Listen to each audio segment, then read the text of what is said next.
สวัสดีค่ะเอฟซีทุกท่านพบกับพ่อกับเจตาพารวยเนาะค่ะบ่ได้เอาหนาออกกล้องดุลแล้วค่ะพี่น้องซ้ำว่าออกมายืนยันตัวตนเนาะมาทักทายพี่น้องปองปายมืดสุขุสุคนค่ะพ่อกับเจตานาสดก่อนที่จะไปเบิ่งแนวทางเนาะค่ะมาทักทายกับพี่น้องจักหน่อยเจตาพารวยค่ะเป็นจังใดน้อพี่น้องเอฟซีทุกท่านแนวทางอันเจตาขอโทษขออภัยเด้อค่ะที่ลงวันที่ผิดเนาะอัน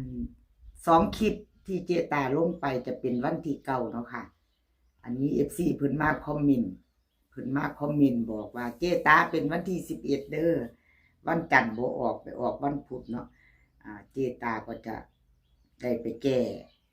จะได้ไปลบของวันที่9ออกเนาะค่ะพี่น้องจะได้ไปลบของวันที่9ออกขอโทษขออภัยหลายๆอันบ่ท่านได้รู้จักเนาะค่ะว่าคิดว่าเป็นวันจันทร์เนาะขออภัยเดี๋ยวจะแก้ไขวันที่ค่ะมี2 คลิปเด้อค่ะพี่น้องถ้าผู้ใดเห็นเขามาเห็นคลิปนี้ของเจตาเนาะที่เจตาออกมาเว้านี่ก็ขอโทษขออภัยมี2 คลิปค่ะของตาบรรทัดกับเจตาพารวยค่ะที่ลงไปแล้วค่ะที่ลงไปแล้ววันพุธวันที่11เนาะค่ะลาออกก็คือเก่าค่ะพี่น้องไปเรื่อยๆเนาะวางแนวทาง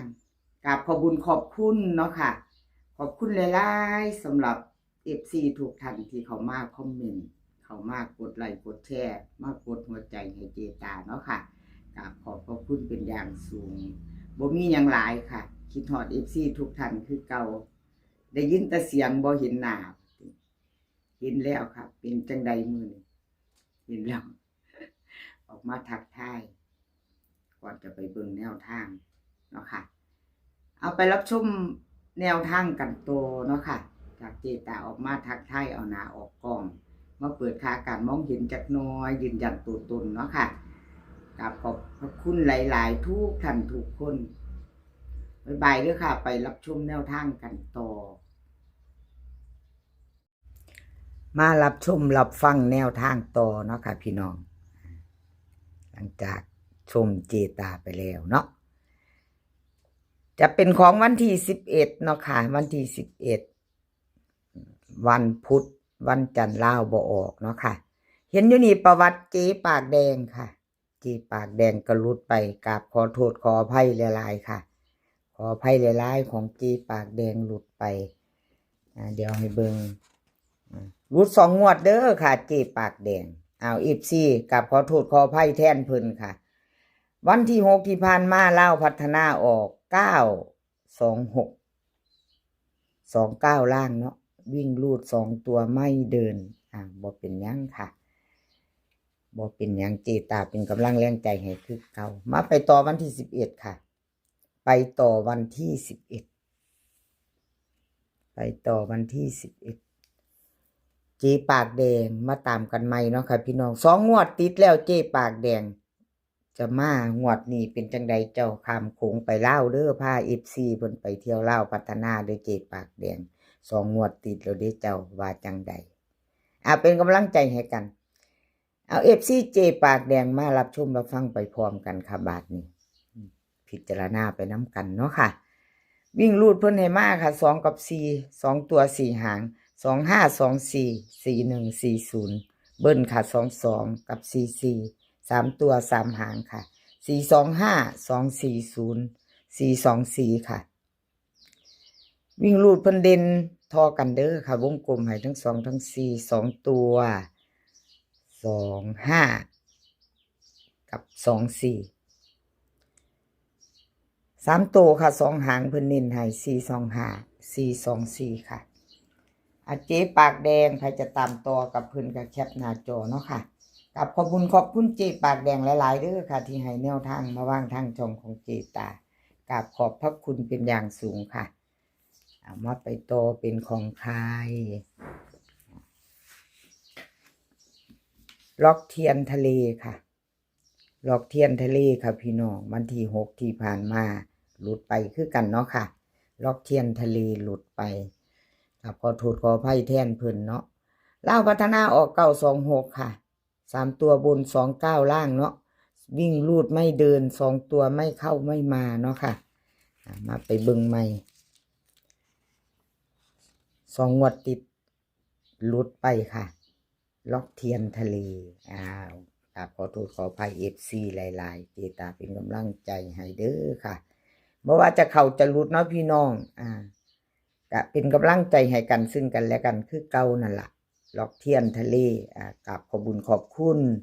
สำหรับแนวทางที่ให้มาเนาะค่ะกับขอบพระคุณเป็นอย่างสูงมาตามตัว FC วันที่11ค่ะวันจันทร์ลาวบ่ออกวันที่11เป็นวันพุธเนาะค่ะวิ่งลูดค่ะเพิ่นให้มา1กับ2ตัว4หางค่ะ12102829เบิ้ลค่ะ1122 3ตัวค่ะ128 129 210วิ่งลูดค่ะ1กับ2เด่นเท่ากัน1กับ0เด่นทอกัน2ตัวค่ะ10กับ28 3ตัวค่ะ128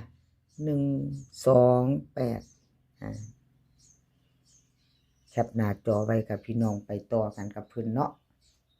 ชอบก็จัดขัดก็ผ่านกับขอบคุญขอบคุณลอกเทียนทะเลค่ะที่ให้แนวทางมาวางทางช่องของเจตาเนาะค่ะกับขอบพระคุณเป็นอย่างสูงเอาไปต่อค่ะเป็นของใคร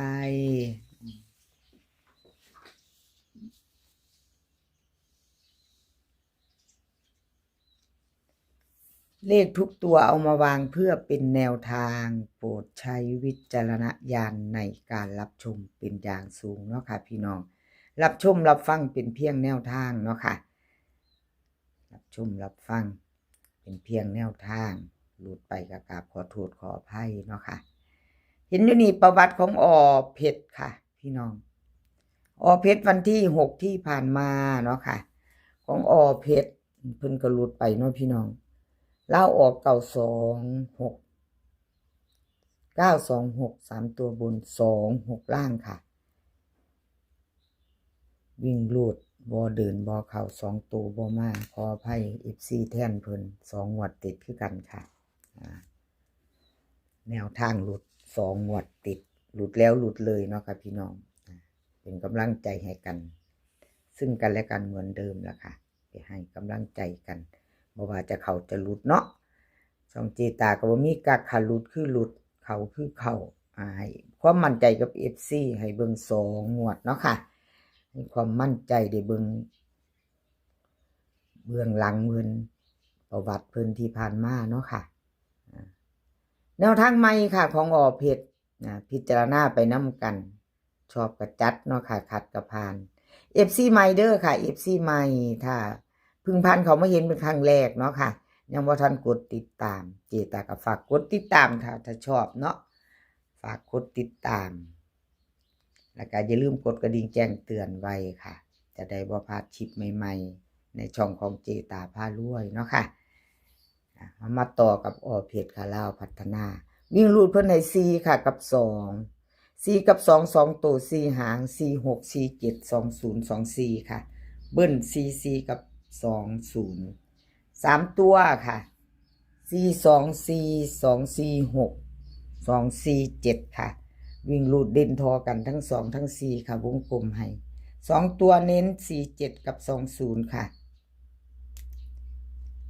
3ตัวเน้นหางเดียวค่ะ247ใครจะไปต่อกับเพชรแคปหน้าจอค่ะแคปหน้าจอไว้ใครจะไปต่อกับเพิ่นเนาะขอบคุณขอบคุณบ่ว่าจะเป็น FC เก่า FC ใหม่เนาะค่ะที่เข้ามารับชมรับฟัง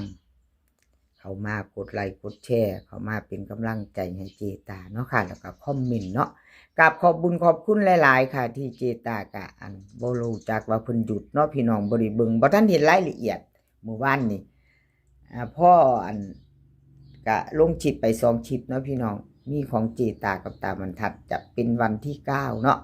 ก็เข้าไปเบิ่งคอมเมนต์ไปอ่านคอมเมนต์เพิ่นก็บอกมาเจตาบ่แม่นเด้อวันพุธออกวันที่11เด้อเจตาว่าซั่นครับขอบพระคุณเป็นอย่างสูงค่ะ FC ผู้ใจดีเนาะ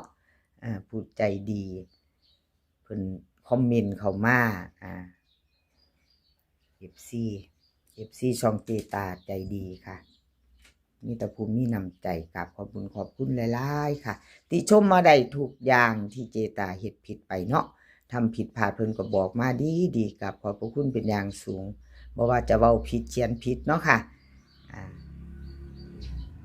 กับขอบพระคุณเป็นอย่างสูงทุกท่านทุกคนเนาะค่ะ